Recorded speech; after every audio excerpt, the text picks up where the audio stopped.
frères et sœurs, cette vidéo abordera une réalité dévastatrice. Il documentera comme le droit fondamental de former une famille est refusé à un peuple entier. Après avoir regardé, vous comprendrez le vrai sens de l'attaque sur continuité d'une civilisation.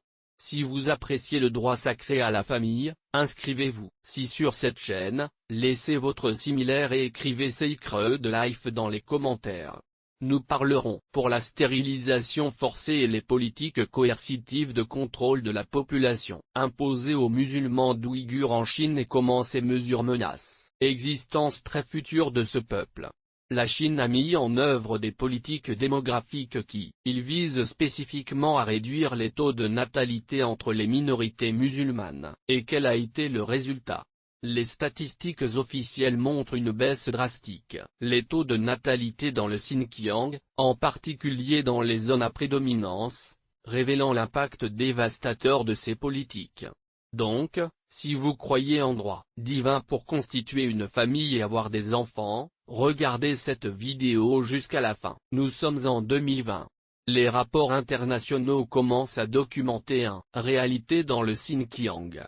Pendant cette période, les femmes d'âge reproducteur ont été soumises à des examens gynécologiques obligatoires, à l'insertion forcée de DU, la stérilisation et même les avortements contre votre volonté. Refuser ces procédures, cela pourrait entraîner une détention. Même exprimer le désir d'avoir plus d'enfants était considéré comme un signe de l'extrémisme religieux. Les cliniques de planification familiale ont été élargies tout au long du Xinjiang, avec des objectifs spécifiques à l'insertion d'aide d'âge et à la stérilisation dans les zones d'Ouïghurs.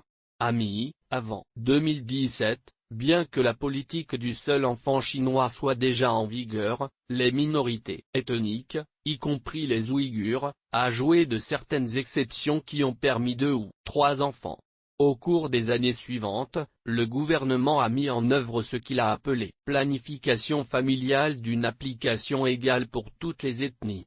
En conséquence, comme les restrictions sur les familles en ethnicité majoritaire, ont été détendues, permettant 2 enfants, dans les régions d'Ouïghurs, la demande est devenue considérablement plus grave. Les statistiques officielles révèlent que des chutes de naissance pouvant atteindre 84% dans certaines municipalités. Majorité ouïghour entre 2015 et 2018. À cette époque, avoir plus de 2 enfants dans le Xinjiang pourrait entraîner des amendes dévastateurs ou hospitalisation dans les champs rééducation. Si une femme ouïghe était retrouvée enceinte d'un 3e enfant, cela pourrait être obligé d'exécuter un avortement, même à des stades avancés de la grossesse ou du visage. Conséquences graves. Tous les aspects de la santé reproductive féminine ont été contrôlés par l'État, avec des examens gynécologiques réguliers obligatoires. Amis, les autorités craignaient, en particulier la croissance démographique.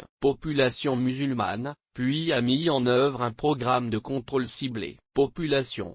Le résultat a été une génération entière de familles privées, droit de base de déterminer combien d'enfants ils auraient. Les communautés de la région ont été soumises à une surveillance reproductive constante. À assurer la conformité à ces politiques, les représentants du gouvernement ont fait des visites, les ménages réguliers pour vérifier que les femmes en âge de procréer utilisaient méthodes contraceptives à long terme.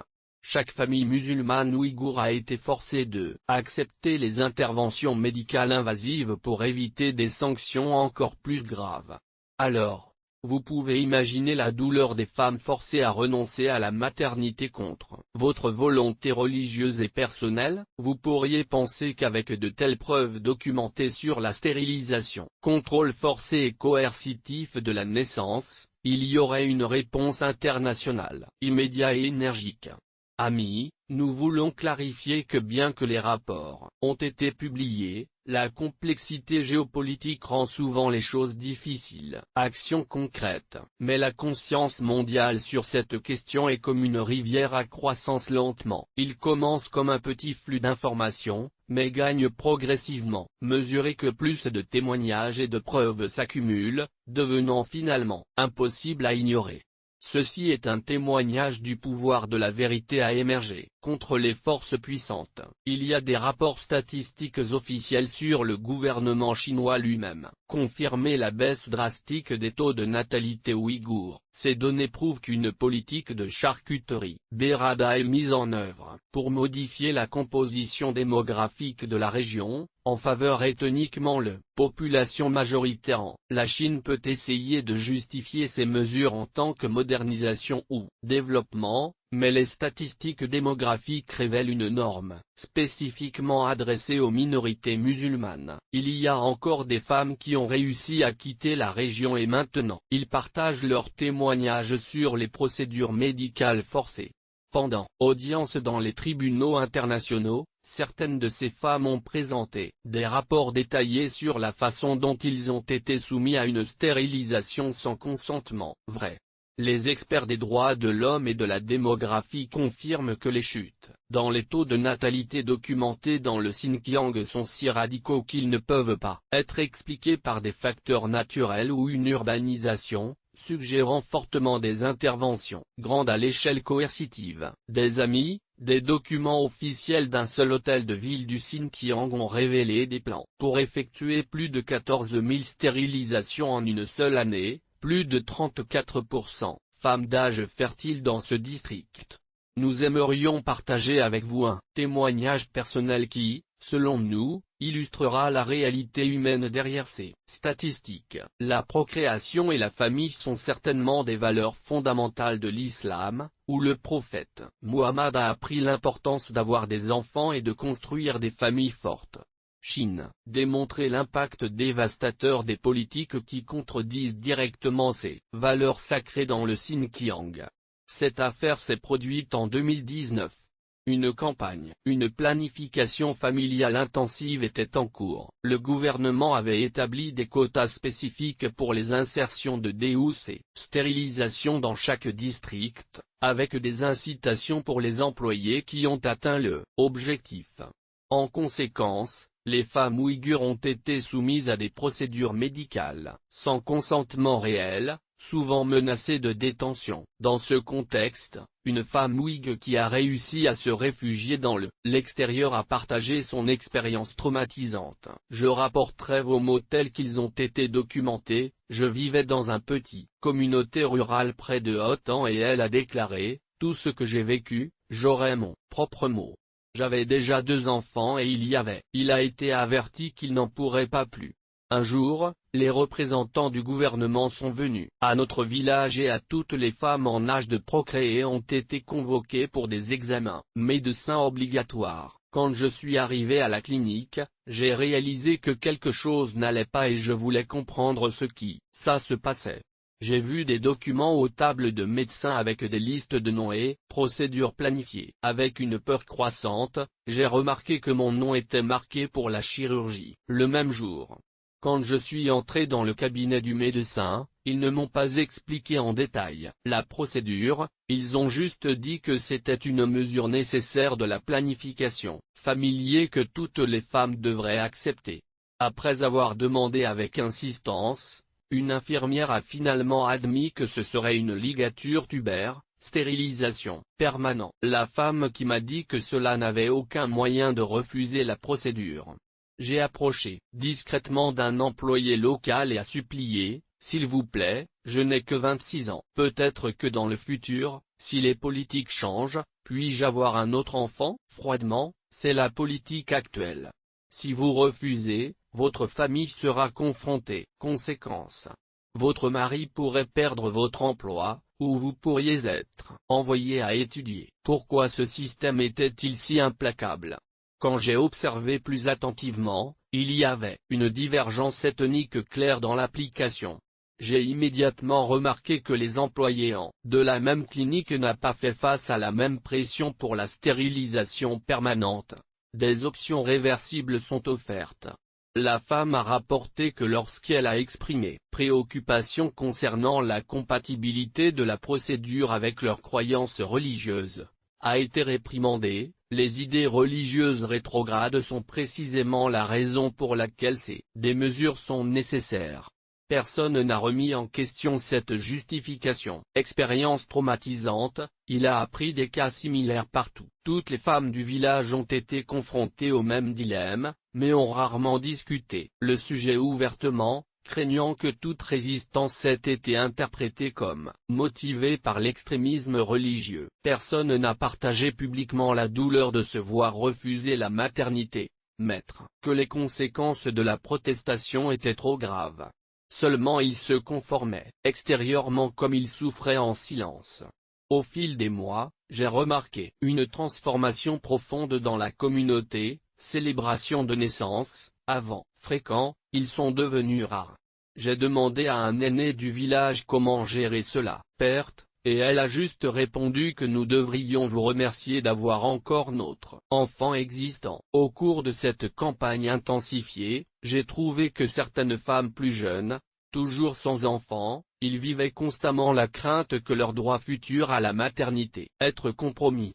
Un voisin nouvellement marié a partagé en secret qui était prendre des herbes traditionnelles dans l'espoir de tomber enceinte rapidement. Les autorités l'obligent à insérer un DIU. J'ai été ému par sa détermination et je voulais savoir comment étaient d'autres femmes. Résister.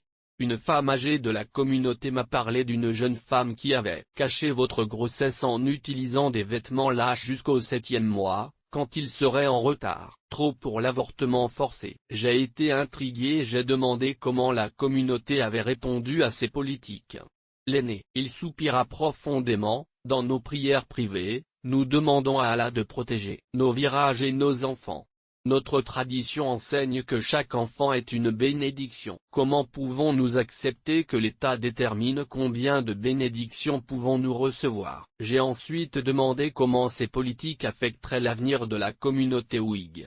Elle a répondu avec une triste sagesse, un arbre auquel seuls quelques-uns, les fruits produisent finalement moins de graines, détermine combien d'entre nous existera dans le futur. Personne dans les autorités ne semblait considérer le sens culturel et religieux profond des nombreuses familles dans les Ouïghurs et les traditions islamiques. La plupart des formulateurs politiques ont traité le problème comme purement statistique, sans reconnaître la violence spirituelle et culturelle infligée. Lorsqu'une femme musulmane est obligée d'accepter qu'elle n'aura plus d'enfants, ce n'est pas seul votre corps qui subit une intervention, c'est votre foi, votre identité culturelle, votre relation avec leur femme ancestrale qui l'ont précédée, qui a apprécié des familles grandes comme les bénédictions divines.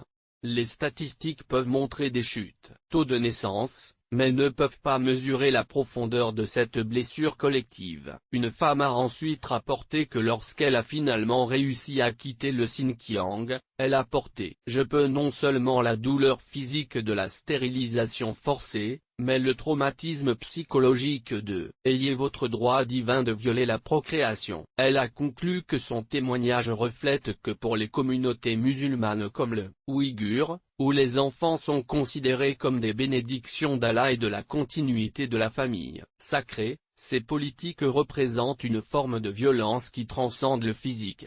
Atteindre le cœur de l'identité religieuse et culturelle. Ami peut mettre en œuvre politique démographique coercitive et forcer les procédures médicales.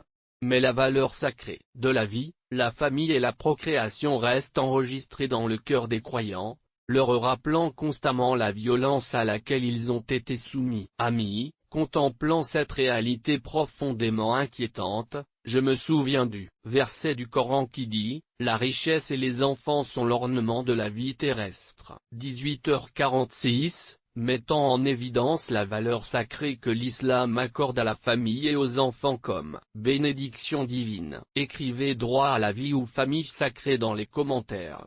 Partagez ce vidéo pour sensibiliser à ces politiques démographiques dirigées. Nous reviendrons avec une nouvelle vidéo. Jusque-là, nous pouvons tous valoriser et protéger le droit fondamental de former une famille et d'apporter de nouvelles vies au monde, selon nos croyances et nos valeurs.